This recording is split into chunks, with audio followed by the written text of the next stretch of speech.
కేరళ కాంగ్రెస్లో ఓ నటి ఆరోపణలు కలకలం రేపాయి. దీంతో ఆ పార్టీ రాష్ట్ర యువజన విభాగం అధ్యక్షుడు రాహుల్ మమ్కుటితిల్ తన పదవికి రాజీనామా చేశారు. ఆయన పాల్క నియోజకవర్గానికి ఎమ్మెల్యేగాను ఉన్నారు. అదూర్లోని తన నివాసంలో మీడియాతో మాట్లాడుతూ తన రాజీనామాను ప్రకటించారు. తనపై వచ్చిన ఆరోపణలను తోసిపుచ్చారు.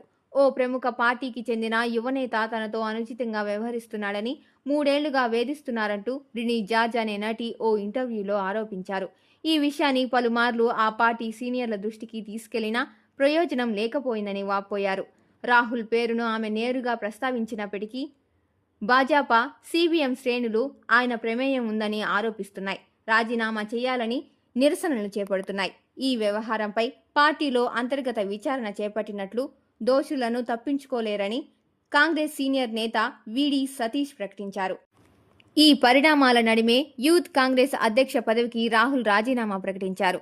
నాపై వచ్చిన ఆరోపణల విషయంలో పార్టీ పెద్దలతో మాట్లాడాను. వారెవ్వరూ నన్ను రాజీనామా చేయాలని డిమాండ్ చేయలేదు. ఆ నటి నా స్నేహితురాలు. ఆమె ఆరోపణలు చేసిన వ్యక్తి నేను కాదని నమ్ముతున్నాను. నేను ఎటువంటి చట్టవిరుద్ధమైన చర్యలకు పాల్పడలేదు అని పేర్కొన్నారు.